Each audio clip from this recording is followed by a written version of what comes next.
j'ai mes écouteurs qui bug. J'espère que ce n'est pas le cas du micro et que vous n'entendez pas des trucs bizarres.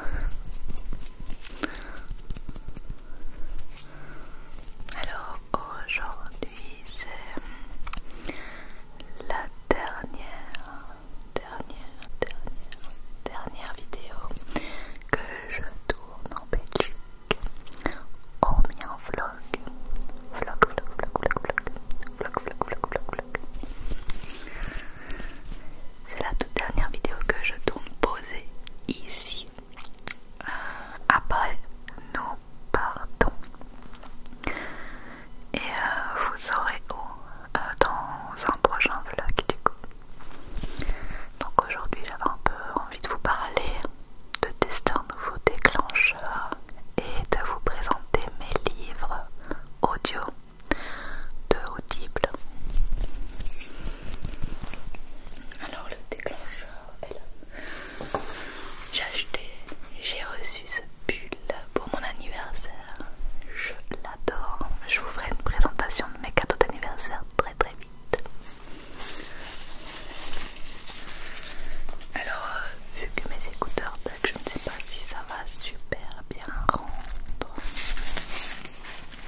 l'obligation de rester chez eux après avoir utilisé le premier mois. Soit j'ai l'impression que je fais leur pub alors que je ne suis pas du tout sponsorisée. C'est parti, je vais vous montrer mes livres audio du moment. Alors c'est très bizarre dans mes écouteurs. Quand je parle comme ça, j'entends pas bien. Quand je parle comme ça, j'entends très bien. J'espère que c'est pas votre cas. C'est très bizarre. Alors, je vais sur mon application Audible. Bibliothèque, je vais d'abord vous dire les terminés. J'en ai déjà terminé pas mal. J'en ai 1, 2, 3, 4, 5, 6, 7, 8. Le tout premier que j'ai écouté, c'est Embrasser le crapaud. Non, c'est pas le premier, attendez, c'est pas dans l'ordre en fait, non. C'est Le pouvoir de la confiance en soi de Brian Tracy, que j'ai trouvé génial. Devenez impossible à arrêter, irrésistible et audacieux dans toutes les sphères de votre vie.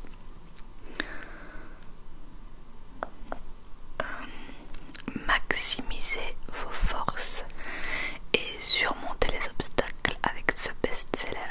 Pourquoi certaines personnes ont-elles plus de succès que d'autres? Leur secret est la confiance en soi.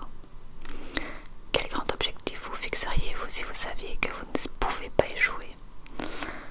Quelle chose merveilleuse voudriez-vous faire de votre vie si le succès de vos tentatives était garanti? Votre niveau de confiance en vous détermine la grandeur des objectifs que vous vous êtes fixés, l'énergie et la détermination sur lesquelles vous vous concentrez et le degré de persévérance que vous appliquez pour surmonter tous les obstacles. Voilà en gros.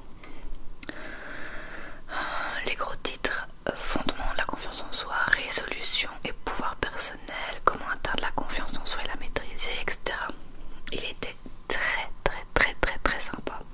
Je vous mettrai les liens parce que moi je parle de livres audio, mais en vrai si vous préférez lire des livres papier, il y a le lien aussi en barre d'infos quoi.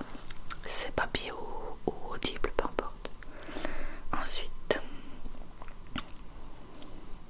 du coup j'ai écouté Embrasser le crapaud, toujours de Brian Tracy. D'ailleurs il y a une suite aussi mais je l'ai pas encore prise. Donc dans ce livre il présente un plan séquentiel en 12 étapes conseils qui aborde les racines du pessimisme et qui aidera chacun à découvrir ses blocages mentaux. Ainsi paré, chacun pourra transformer les barrières en tremplin vers la réussite optimale de son potentiel. L'image du crapaud doit nous confronter avec nos propres peurs et rejets, comme la princesse du conte de fées qui répugnait à embrasser un crapaud dégoûtant. Afin de la transformer en prince charmant, nous devons dépasser nos attitudes et émotions négatives qui nous empêchent d'accomplir tout ce dont nous sommes capables. Très sympa aussi, j'ai adoré. Ensuite j'ai écouté un titre que j'ai adoré, qui était gratuit pour les membres. C'est La Cité ensevelie. Alors j'ai eu du mal à me mettre dedans. C'est très bizarre au début d'entendre tous les sons comme si on était dans une rue, etc. C'était très chelou. Et une fois qu'on se met dedans, c'est génial. Parce qu'on s'imagine beaucoup plus facilement les choses. La Cité ensevelie, quelque chose se trame sous la surface de la métropole archaïque de Mexico. Des tremblements de terre à répétition et des éruptions volcaniques sèment la terreur chez les habitants. Mais les dernières catastrophes naturelles qui ont frappé la ville semblent de plus en plus anormales et sinistres. Des essaims entiers de grillons noirs et des pluies meurtrières ravagent le paysage, les cathédrales s'embrasent sans raison et une multitude d'enfants se volatilisent. La fille du professeur Fernando Navarro a elle aussi mystérieusement disparu, tandis que l'archéologue part à la recherche de sa fille. Il croise la route de l'ex-lieutenant Gaston Ramirez qui est lui aussi en quête de réponse, etc. C'est super sympa, comme vous voyez, il parle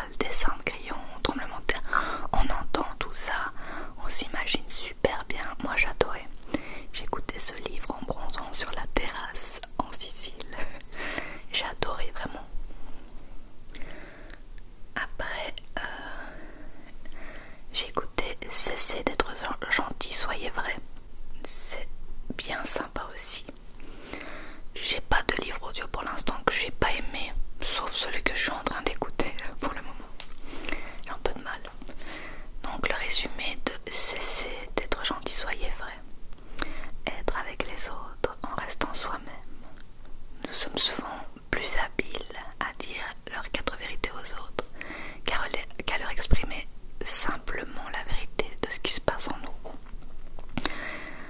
Cessez d'être gentil, soyez vrai, et auto-lancer pour nous réveiller de notre inconscience. Il y a urgence à être davantage conscient de notre manière de penser et d'agir.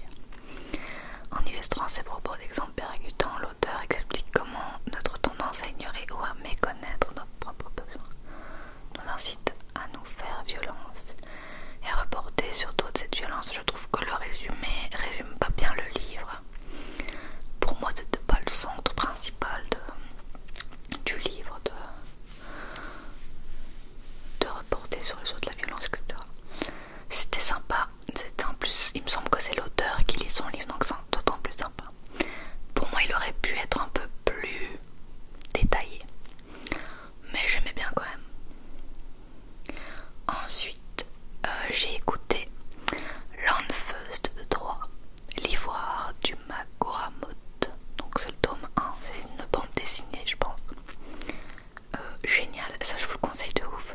C'est vraiment des super voix, des super sons. Je trouve ça génial. Il faut savoir qu'il y a des romans comme ça, et comme La Cité ensevelie, qui ont des sons et tout. C'est vraiment spécial audible, spécial pour l'application. Donc qui te mettent vraiment dans l'ambiance avec les sons et tout. Mais il y a aussi des romans tout à fait normaux où il y a juste des gens qui lisent. Parce qu'il y en a qui n'aiment pas qu'il y ait tout le temps des sons comme ça. Moi j'adore.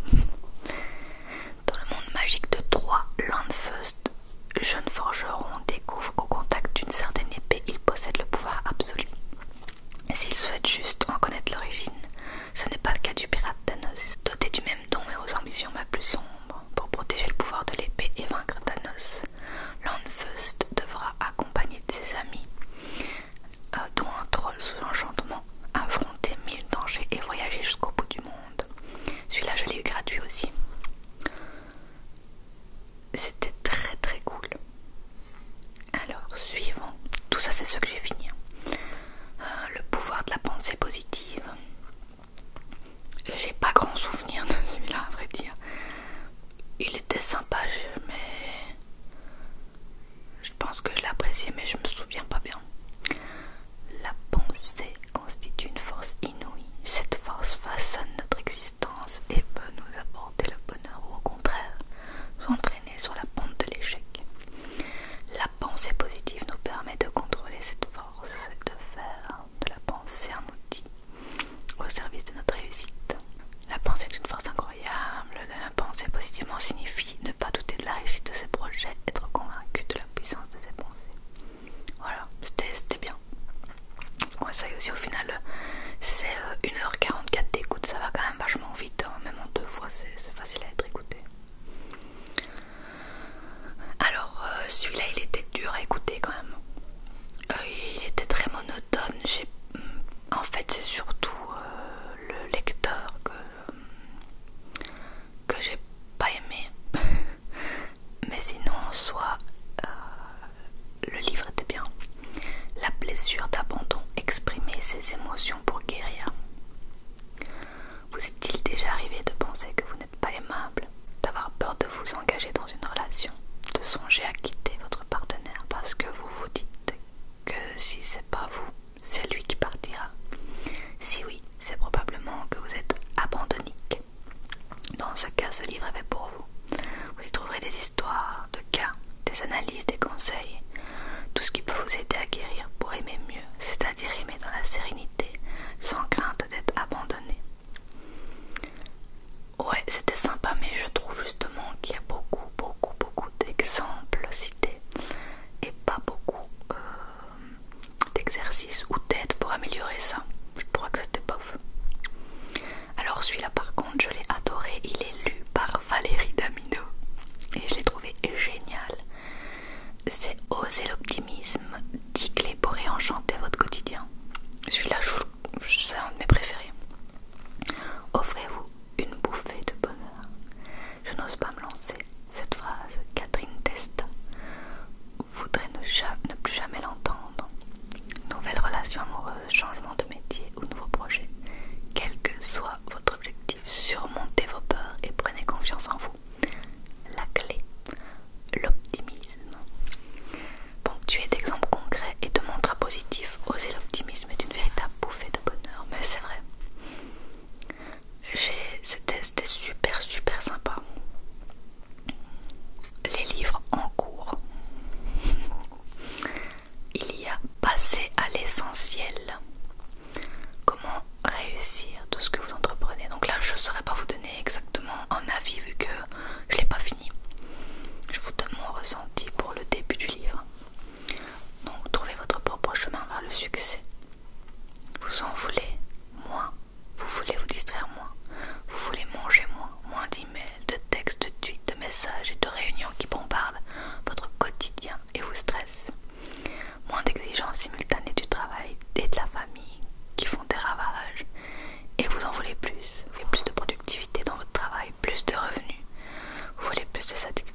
aussi avec les sons et tout ça qui est vraiment sympa.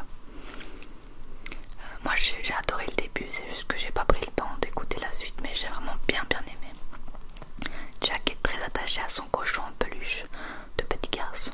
Ils ont tout vécu ensemble, les bons comme les mauvais moments, jusqu'à cette veille de Noël où arrive la catastrophe. Le cochon est perdu, mais la nuit de Noël n'est pas une nuit comme les autres. C'est la nuit des miracles et des causes désespérées, le moment où même les jouets peuvent prendre vie. Alors Jack et le cochon de Noël embarquent pour une aventure magique et périlleuse au pays des choses perdues. Jusqu'où iront-ils pour sauver le meilleur ami de Jack que Jack ait jamais eu? Ça a été écrit par J.K. Rowling, donc celle qui a écrit Harry Potter. Le début j'aime beaucoup. Ensuite ça c'est en attente parce que c'est des trucs de méditation. C'est Bernard Werber, méditation guidée. Ben non. Non. Bastien et moi on a essayé, non. On n'arrive pas trop là à être dans son délire, c'est pas facile. C'est en fait 4 méditations, donc il y a méditation eau, terre, air et c'est quoi le quatrième? Eau, terre, air, feu, ouais. Et j'en ai écouté 2 ou 3 sur 4 et j'ai pas réussi à accrocher quasi sur aucune. Et alors là, le dernier titre que j'écoute en ce moment, j'ai un peu de mal. Je trouve qu'il est fort long, hein, et il a 7 heures d'écoute, il m'en reste 3h45. Les clés du passé, se libérer pour changer de vie. Chacun d'entre nous subit l'influence de son passé. Ces conditionnements sont souvent douloureux et nous privent de la liberté d'être nous-mêmes. Ce livre audio explique pourquoi et comment se libérer du passé et de nos souffrances répétitives. Du coup je trouve qu'elle s'appuie, elle s'appuie sur son expérience, mais le début du livre c'est quasi que sur sa vie. C'est